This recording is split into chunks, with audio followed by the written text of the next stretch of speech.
आज का जो हमारा विषय है पुनरुत्थानवादी, बदलाव लाने वाला, एक बहुत बड़ा बदलाव लाने वाला किसी भी चीज में। हर कोई चाहता है उस बदलाव को लाने की जिसकी वो आकांक्षा कर रहा है, जिसका वो सपना देख रहा है कि कब मेरे जीवन में रिवाइवल आएगा। एक बीमार व्यक्ति वेट कर रहा है कि वो कब अपनी बुरे स्वास्थ्य से क्या होगा, रिवाइवल होगा उसके जीवन में। कोई इंसान अगर जॉब में स्ट्रगल कर रहा है और काफी समय से, तो वो वेट कर रहा है अपने जीवन में उस रिवाइवल का कि वो रिवाइवल मेरी जॉब में कब आएगा। और कोई व्यक्ति अगर फाइनेंस में क्या कर रहा है, स्ट्रगल कर रहा है, दिक्कतें फेस कर रहा है, तो वो वहां पे उस रिवाइवल का वेट कर रहा है। कोई अपने रिलेशनशिप में वेट कर रहा है और स्ट्रगल कर रहा है, तो वहां पे भी वो वेट कर रहा है। तो इस तरीके से हर कोई व्यक्ति अपने जीवन में इस चीज का, रिवाइवल का क्या कर रहा है, वेट कर रहा है। और रिवाइवल जरूरी इसलिए है क्योंकि आप चेंज लेके आना चाह रहे हो। क्या चेंज लेके आना चाह रहे हो? और चेंज क्यों लाना चाह रहे हो? क्योंकि जो चीज है वो क्या नहीं है, अच्छी नहीं है, तभी तो चेंज लाना चाह रहे हो, है ना। कोई अच्छे से बुरे में चेंज नहीं लाना चाहता है, कोई बुरे से या थोड़े अच्छे से और अच्छे में जाना चाहता है, और वो गलत नहीं है। बट चेंज, रिवाइवल का संदर्भ यही है कि कोई और बेहतर और अच्छे की तरफ अपने जीवन में बढ़ना चाहता है। और सेम वो है हमारे आत्मिक जीवन के लिए भी। हम चाहे जितने भी समय से प्रभु में आए हुए हैं, जितने भी समय से, सबका अपना अपना समय है कि कोई महीने भर से है, कोई सालों से है। हम जितने भी समय से प्रभु में आए हुए हैं, कोई भी व्यक्ति ये नहीं बोल सकता कि मुझे और ऊपर प्रभु में नहीं बढ़ना, बस मैं एक पीक लेवल पे, यानी एक जो हाईएस्ट लेवल होता है प्रभु में, वो मैं पहुंच चुका हूं। अब तो सीधा स्वर्ग की खिड़की खुलनी चाहिए और प्रभु मुझे बस एंट्री दे दे। कोई व्यक्ति ये नहीं कह सकता कि मैं अपने आत्मिक जीवन की बिल्कुल हाई लेवल पे पहुंच चुका हूं। यानी हर एक व्यक्ति अपने आत्मिक जीवन में भी क्या चाह रहा है, रिवाइवल चाह रहा है, बढ़ना चाह रहा है और बढ़ना चाह रहा है और बढ़ना चाह रहा है। और कभी कभी हम जब अपने जीवन में चीजों से थक और हार जाते हैं और सोचते हैं अपने बारे में सोचते हैं, तो हम एक विचार में पहुंचते हैं,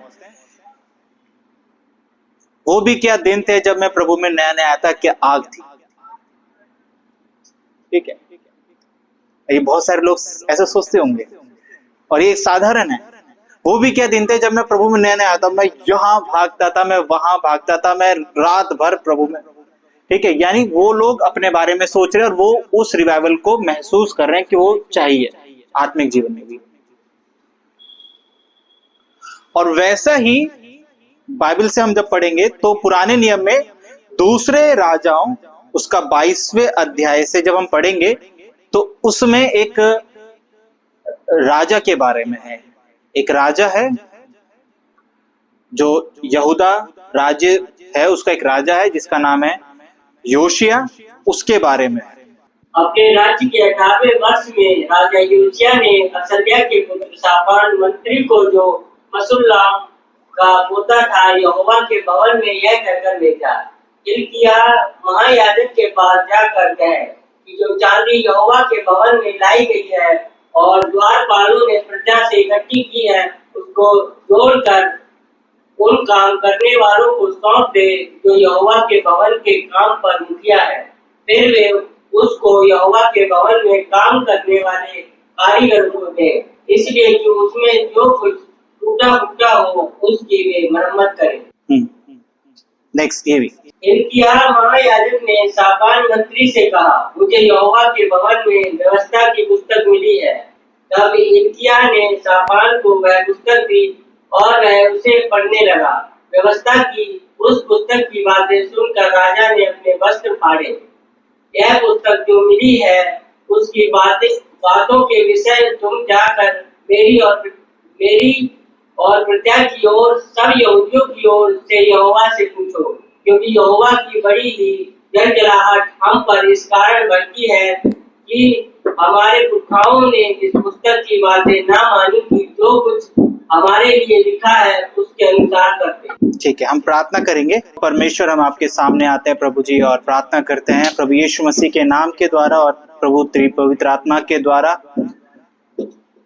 हम तेरे वचन को प्रभु सीख पाए प्रभु। हमारे दिल को हम्बल कर, हमारे दिल को नम्र कर प्रभु, कि तेरे वचन के लिए प्रभु जी हम अपने आप को दीन कर सके। और होने दे प्रभु, तेरी पवित्र आत्मा की गाइडेंस मांगते हैं कि हमारा हृदय तैयार किया जाए तेरे वचन के लिए, और इस वचन के द्वारा प्रभु जी तेरी कलीसिया प्रभु उन्नति पाए। यीशु के नाम से मांगते हैं, आमीन। ठीक है, ये जो दो हमने पढ़े, जो वर्सेस पढ़े हैं, जो अध्याय, जो वचन पढ़े हैं 2 स्लाइड्स में, अब मैं इनको बहुत ज्यादा है तो शायद बहुत सारी चीजें ऊपर नीचे से गई होंगी, तो इसमें आपको समझाया। तो ये एक राजा है योशिया, पुराने नियम की पुस्तक में पाया जाता है। ठीक है, अब इसमें मुख्य मुख्य बातें क्या है वो ये मैं बता देता हूं। इस राजा के बारे में मैंने जो पहले सरमन किया था उसमें भी इसके बारे में विषय था, इसका जिक्र था कि ये राजा एक बहुत अच्छा राजा है। ठीक है, अच्छा राजा का मतलब है कि परमेश्वर के वचन का भय, परमेश्वर के वचन का भय मानने वाला, मतलब परमेश्वर के वचन के लिए रिस्पेक्ट, परमेश्वर के वचन के लिए आदर, और परमेश्वर के वचन के लिए, परमेश्वर के लिए एक सिंसियरिटी है इस बंदे के अंदर। ठीक है, इस राजा के अंदर। कहने का मतलब यही है, यानी इससे पहले जितने भी ज्यादातर राजा हैं उनके अंदर ये सारी चीजें मिसिंग है। वो एक व्यक्ति नहीं है, वो इस राज्य का, उस देश का राजा भी है, तो एक हाई कमांड वाला व्यक्ति है, और ये सारी चीजें उसके अंदर मिसिंग है। और ये उसकी क्वालिटी है जो बाइबल में भी लिखी गई है। और जब बाइबल पढ़ते हैं तो वहां पे लिखा है कि योशिया जैसा राजा कोई नहीं हुआ इससे पहले। ठीक है, और हम जब राजाओं की बात करते हैं तो दाऊद एक महान राजाओं में से एक है, मगर इसके लिए लिखा है कि इससे पहले कोई भी राजा नहीं हुआ, यानी दाऊद इससे पहले का राजा है। तो योशिया के लिए वचन में लिखा है, परमेश्वर बोलते हैं कि इससे पहले कोई राजा ऐसा नहीं हुआ, यानी उसकी जो ज़ील है, उसके अंदर जो जिज्ञासा है परमेश्वर को जानने की और परमेश्वर के लिए चलने की, वो बहुत ज्यादा है। हाँ, लगन बहुत ज्यादा है। और ये उस समय पे पैदा हुआ है जब वो राज्य, परमेश्वर ने बोल दिया है कि मैं तुम लोगों को नाश करने वाला हूं, मैं तुम लोगों को नाश करने वाला हूं, तुम पूरी कंट्री के लोग गुलामी में जाने वाले हो, मेरा क्रोध तुम्हारे ऊपर भड़कने वाला है, खत्म। ये उस वक्त पैदा होता है। और उस समय जब ये राजा बनता है, उसके पिता और उसके दादा उन 2 राजाओं में से हैं जो बहुत बुरे राजाओं में गिनती होती है। ठीक है, मैंने पिछली बार ये बताया था। तो ये इसका बैकग्राउंड है। और जब ये राजा बनता है तो मुख्य मुख्य बातें क्या है कि ये परमेश्वर के लिए जिज्ञासा है, इसके अंदर लगन है चलने के लिए। और आपको समझना चाहिए इस बात से कि ये लगन, ये जिज्ञासा परमेश्वर हम में से हर एक व्यक्ति से मांगता है, हर एक व्यक्ति से चाहता है, हर एक व्यक्ति की होनी चाहिए। पौलुस कहता है कि मैं जिस जलन के साथ जब लोगों को मारता तो उसी जलन के साथ, उसी इच्छा के साथ, उसी लगन के साथ परमेश्वर के सुसमाचार में लगा रहता हूं। ठीक है, वो जो लगन है ना, लगन शब्द जब आप पौलुस की पुस्तक पढ़ेंगे तो पहले वो लगन शब्द पौलुस का था परमेश्वर के लोगों को मारने के लिए। वो लगन थी पहले पौलुस के अंदर परमेश्वर के लोगों को मारने के लिए, परमेश्वर का निरादर करने के लिए। वही लगन उसकी बदली किस चीज में बाद में? परमेश्वर के वचन को प्रचार करने में जगह जगह। तो ये लगन परमेश्वर हमसे चाहता है, और वो लगन आपको कुछ भी करने से, मतलब कहने का यह है कि जब आप उस लगन में होते हो तो आपके लिए प्राथमिकता, फर्स्ट प्रायोरिटी, सबसे पहली प्राथमिकता आपकी परमेश्वर होता है। बाकी सब चीजें जब आप सोचते हैं कि वो बाद में है। ये आपका खुद का आत्मिक जीवन है जब आप अपने आप को जांचते हैं कि आपके जीवन में प्राथमिकता, परमेश्वर की लगन कौन से स्थान पे है। ठीक है, ये आप सबको जांचना है, ये हम सबके लिए परमेश्वर का आवाज है कि हम अपने आप को जांचे जरूर, अपने दैनिक जीवन में जरूर जांचें। और एक अच्छा मसीह और एक जागृत मसीह अपने आप को जांचने वाला होता है, वॉच मेकर। मसीहों को अपने आप को निरंतर जांचते रहना बहुत जरूरी है, ठीक है। तो ये राजा के अंदर वो जलन है परमेश्वर के लिए, और वो जलन कैसे साबित होती है, जब हमने ये वचन पढ़े तो इसमें मुख्य मुख्य बातें मैंने अलग करी है यहाँ पे, ताकि आप लोग समझ सको। उसमें से पहली बात यह है कि जो चांदी यहोवा के भवन में लाई गई और द्वारपालों ने प्रजा से इकट्ठी की है, उसको जोड़कर उन काम करने वालों को सौंप दे। अब क्या हो रहा है, वो राजा जो है चांदी इकट्ठी करी है, क्यों करी है? उस समय तक बहुत सारे आक्रमण हुए, तो परमेश्वर का मंदिर क्या हो गया, और परमेश्वर के मंदिर की हालत क्या हो गई है, बहुत खस्ता खराब हो गई, ठीक है, बहुत खस्ता हो गई है, खराब हो गई है।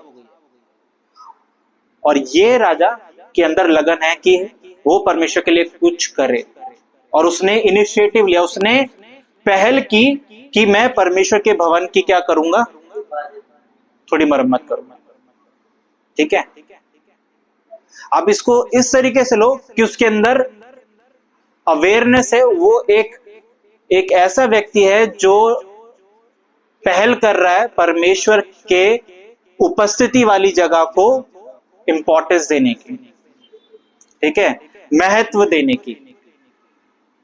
और वो लोगों से जब इकट्ठा करता है तो वो पूरा सौंप देता है, चाहता है कि काम बढ़िया से हो सके, क्या हो सके, बढ़िया से हो सके। दूसरी चीज वो बोलता है इसलिए कि उसमें जो कुछ टूटा फूटा हो उसकी वह क्या करे, मरम्मत करे। किस चीज की मरम्मत करने के लिए बोल रहा है वो? परमेश्वर की भवन की। और परमेश्वर का भवन का मतलब है प्रेजेंस ऑफ गॉड, जहां पे परमेश्वर की प्रेजेंस है। पुराने नियम में हम जानते हैं कि सुलेमान का जो मंदिर था, वहां पे वो मंदिर उनके लिए एक पवित्र मंदिर माना जाता था, और उसको वो परमेश्वर की प्रेजेंस मानते थे कि वहां पे होती है। आज के समय पे परमेश्वर की प्रेजेंस और परमेश्वर का मंदिर हम हैं, ठीक है, हम हैं, परमेश्वर का मंदिर हम हैं। तो जो टूट फूट है उसको रिपेयर करें। योशिया परमेश्वर के मंदिर की टूट फूट की क्या कर रहा है, मरम्मत। आज के समय पे कोई एक ऐसी जगह नहीं है जहां पे आप जाएंगे और वहीं पे परमेश्वर आपको मिलेगा, इसलिए परमेश्वर कहते हैं कि तुम परमेश्वर का क्या हो, मंदिर हो। तुम मतलब हमारे अंदर परमेश्वर का आत्मा वास करता है। तो जो टूट फूट है इस मंदिर की, आज उसको आप क्या करें, आप जांचे, पहले तो जांचो और उसकी मरम्मत करें, ठीक है। और तीसरी चीज वो क्या करता है, अब उस दौरान जब वो मरम्मत करने के लिए भेजता है तो क्या उसको मिलता है, उसको वहां पे एक व्यवस्था की पुस्तक मिलती है। व्यवस्था की पुस्तक के दौरान जब उसे पता चलता है कि उसके लोग उसको जाके बोलते हैं कि वहां पे परमेश्वर के वचन की पुस्तक मिली है, तो उसके लिए उसकी सिंसियरिटी बहुत ज्यादा होती है। उसकी जो एक उसकी भावना है वो परमेश्वर के लिए, उसकी जो एक मूल्य है वो बहुत ज्यादा है। और उस समय वो अपने आप को क्या करता है, अपने कपड़ों को फाड़ता है। क्यों फाड़ता है? क्योंकि उस समय उस वचनों पे लिखा होता है कि परमेश्वर का क्रोध तुम पर भड़कने वाला है। ये वो वचन थे जो उन लोगों के लिए लिखे थे, और उन वचनों पे लिखा था कि परमेश्वर का क्रोध अपने लोगों पे भड़कने वाला है, क्योंकि तुमने मेरे विरुद्ध काम किया, तुम अलग अलग तरीके के पापों में पड़े।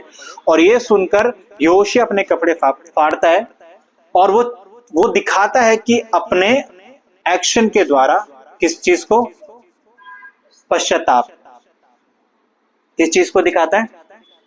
अब एक चीज में सोचने वाली है कि योशिया जो है वो राजा है जो परमेश्वर की दृष्टि में सही है, मगर वो फिर भी पश्चाताप करता है अपने लिए, अपने लोगों के लिए और अपने हो चुके लोगों के लिए परमेश्वर के आगे। और ये दिखाता है उसकी नम्रता को, उसकी दीनता को परमेश्वर के आगे, कि वो समझता है। वो ये भी सोच सकता था कि यार मेरे बुजुर्गों ने, मेरे जो मेरे से पहले रह चुके हैं राजा, उन लोगों ने गलत किया है, मैंने थोड़ी ना किया है, तो अब तो हम ठीक है करेंगे। बट उसका दर्द देख रहे हो, कपड़े फाड़ना पुराने नियम में दर्शाता है शोक को, और वो शोक करता है इस चीज को लेकर। और एक राजा जब शोक कर रहा है, अपने लोगों के सामने में व्यवस्था की पुस्तक मिलते और ये जानते हैं कि परमेश्वर का क्रोध हम पे है, तो राजा जब शोक करता है, कपड़े फाड़ता है, तो एक चीज ये भी याद रखे, वो शोक के साथ साथ अपने आप को दीन और नम्र भी कर रहा है। शोक दर्शाता है, रिपेंटेंस दर्शाता है अपने आप को छोटा करने से, अपने आप को क्या करने से, छोटा करने से परमेश्वर के आगे। और योशिया अपने आप को क्या करता है, नम्र और दीन करता है। और ये आप पूरा अध्याय पढ़ेंगे तो आप पाएंगे कि परमेश्वर फिर किस तरीके से भविष्यवक्ता के द्वारा योशिया के बारे में बोलता है। और चौथे में क्या है, ये पुस्तक जो मिली है इसकी बातों के विषय तुम जाकर मेरी और प्रजा की ओर से सब यहूदियों की ओर से यहोवा से पूछो। तो एक भविष्यवक्ता के पास भेजते हैं ये पुस्तक परमेश्वर का वचन सुनने के लिए। और यहाँ पे दर्शाता है कि योशिया चाहता है उन परेशानियों को ठीक करना जिसके विषय परमेश्वर ने क्या अपना क्रोध दिखाया। उसका क्या है, उसकी चिंता है अपने राज्य के लिए, अपने लोगों के लिए। और एक ये अच्छे लीडर की और एक अच्छे राजा की क्या है, पहचान है। ये चार बातें उसमें से हमने देखेंगे, हमने देखी है कि क्या किस तरीके से एक राजा अपनी प्रजा को, अपने राज्य को परमेश्वर के भय के अनुसार चलाने की कोशिश कर रहा है। ठीक है, और वो भय परमेश्वर की उपस्थिति में है, किस तरीके से चलाने की कोशिश कर रहा है वो। और यही चीज उसको क्या ठहराती है, बाकी राजाओं से एक अलग राजा ठहराती है, उसकी जिज्ञासा, उसकी लगन परमेश्वर के राज्य के लिए। पढ़ना। Josiah was the greatest king of all time in the Israelite history, but still the kingdom has fallen and people were turned from God. अब यहाँ पे क्या है, अब आप लोग सोचेंगे कि सब कुछ अच्छा राजा है, फिर भी क्या है, यहाँ पे लिखा है कि योशिया जो है अपने इतिहास के समय में सबसे अच्छा राजा हुआ, सबसे अच्छा राजा हुआ, फिर भी उसका राज्य और लोग परमेश्वर से क्या हो गए, दूर हो गए, और राज्य भी किस में चले गया, गुलामी में। और ये चीज दर्शाती है एक संकेत को, एक प्रश्न को दर्शाती है। और कई बार हम सोचते हैं कि उसने इतने सारे काम किए बट फिर भी क्या है, गुलामी में गए वो लोग। और परमेश्वर के जो लोगों को वो परमेश्वर में बढ़ाने की कोशिश कर रहा था, फिर भी क्या हुए वो लोग, परमेश्वर से दूर हुए। ये प्रश्न है कि ऐसा क्यों। और जब वो लोग गुलामी में गए, गुलामी का मतलब समझते हो, किसी के गुलाम रहना और वो डर लेके आना। वो डर उनके अंदर आया, शेम उनके अंदर आई, और एक डर कि हम लोग अब सेफ नहीं है। और इस तरीके का डर, इस तरीके का शेम हमारे जीवन में भी आता है जब हम पाप की गुलामी में जाते हैं। और यहीं पे सबसे महत्वपूर्ण बात है कि आपके काम बहुत जरूरी हैं, परमेश्वर के लिए मैटर करते हैं। आप किस तरीके से परमेश्वर से बाइबल पढ़ने की, अपने आप को बढ़ाने की कोशिश कर रहे हैं, वो एक जगह पर क्या करते हैं, महत्वपूर्ण है।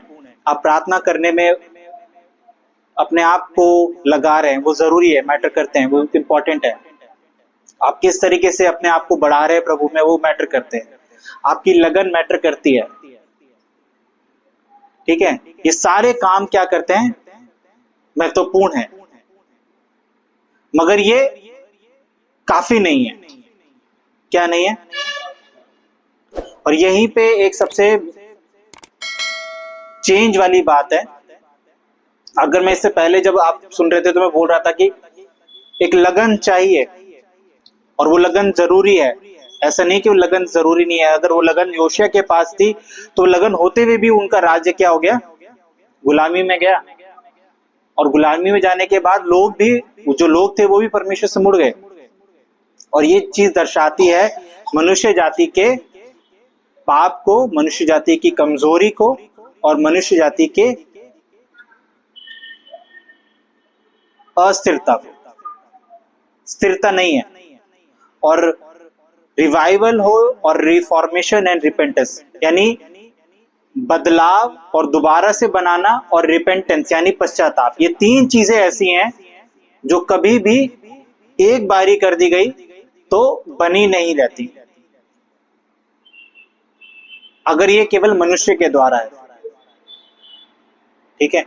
अगर आप रिपेंटेंस करते हैं आज तो इसका मतलब नहीं है कि आप अब दोबारा रिपेंटेंस करने की जरूरत नहीं है। आपको पता है कि हम प्रतिदिन गलती करते हैं और हमें पापों की क्षमा हम प्रार्थना में मांगते हैं। कोई रिवाइवल आ गया तो ऐसा नहीं कि रिवाइवल बना रहेगा। कोई बदलाव आ गया, कोई बिल्डिंग किसी ने बना दी तो ऐसा नहीं कि बिल्डिंग अब वो सालों साल ऐसी रहेगी। उस पर क्या चाहिए? दिन प्रतिदिन मरम्मत की जरूरत है। मगर ये तभी हो सकता है बना रहे जब ये परमेश्वर की ओर, ये मनुष्य की ओर से ना होकर परमेश्वर की ओर से। इसलिए इसमें क्या था? गिरावट थी। जो तीनों चीजें जब इंसान की तरफ से होती है तो वो क्या है? गिरावट का कारण बनती है।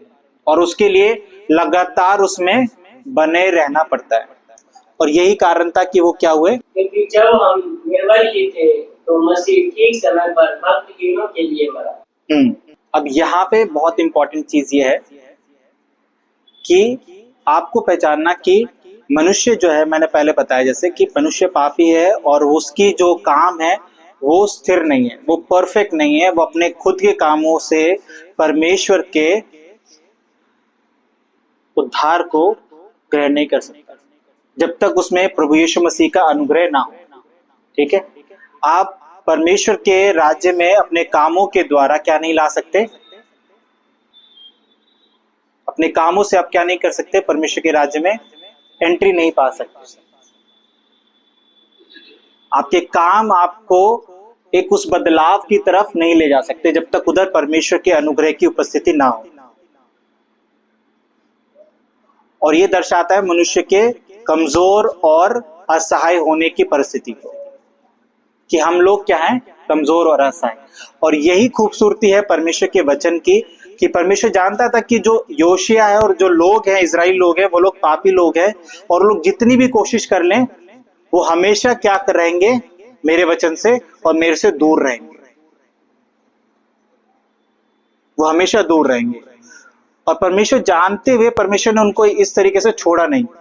इसलिए परमेश्वर के वचन की खूबसूरती यह है कि क्योंकि जब हम निर्बल है तो ठीक समय पर मसीह भक्तिहीनों के लिए मरा है। परमेश्वर के वचन की और परमेश्वर की खूबसूरती यही है कि आपकी कमजोरी को जानते हुए परमेश्वर आपको छोड़ता नहीं है। आप ये ना सोचे कि मैं जितनी भी लगन और जिज्ञासा के साथ करूं वो जरूरी है भाइयों, ठीक है, वो जरूरी है। बट आप कभी भी उन चीजों पर अपने आप को क्या नहीं कर सकते? खड़ा नहीं कर सकते। उन चीजों के ऊपर अपने विश्वास की इमारत को बढ़ाना और बनाना नहीं सकते। अपने कामों की नींव पर अपने विश्वास को आप नहीं बना सकते जब तक मसीह उसकी नींव ना हो।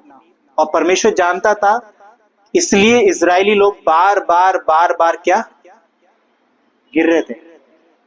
और परमेश्वर जानता था कि मनुष्य जाति उस चीज को पूरा नहीं कर सकती जो परमेश्वर की धार्मिकता है। और परमेश्वर की धार्मिकता आप पूरा नहीं कर सकते अपने कामों से। इसलिए मसीह आया कि हमारी निर्बलता में ठीक समय पर भक्तिहीनों के लिए क्या मरे। और जब मसीह भक्तिहीनों के लिए यानी पापियों के लिए मरा तो आप उस रिवाइवल को लेके आते हैं जो आपके कामों से नहीं है।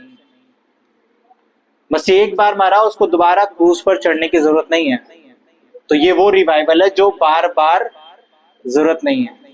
इसलिए मैंने कहा कि जब इंसान के द्वारा किए गए काम और बदलाव हर बार क्या है, आपको बनाए रखने पड़ते हैं, मगर मसीह एक बार मरा, उसको दोबारा क्रूस पर चढ़ने की जरूरत नहीं है। और यही रिवाइवल है जो बना रहता है, इटर्नल, हमेशा के लिए, परमानेंट। और यही चीज है जो हमको क्या करती है, स्थायी करती है, स्थिर करती है, बनाए रखती है। और जब हम बात करते हैं कि इस वचन में, क्योंकि जब निर्बल ही थे, क्योंकि हम जब निर्बल ही थे, तो हम जब सोचते हैं कि हम निर्बल हैं, तो हम कई बार कोशिश करते हैं कि हमारे पास क्वेश्चन आता है कि कब। हमारी निर्बलता में हम कई बार कोशिश करते हैं उस क्वेश्चन के साथ प्रार्थना करने की और परमेश्वर से बात करने की, कब। और ये क्वेश्चन कब हम अपने जीवन में जानते हैं कि हम किसी न किसी चीजों से जूझ रहे हैं और उसको पाना चाहते हैं, और परमेश्वर से प्रार्थना में कब या कौन से समय वो बदलाव आप चाह रहे हैं वो आएगा।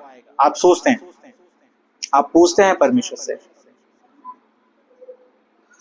और आप परमेश्वर से ये भी जानना चाहते हैं कि वो कौन सी सिचुएशन या कौन सी परिस्थिति होगी जब मेरे जीवन में वो बदलाव आएगा।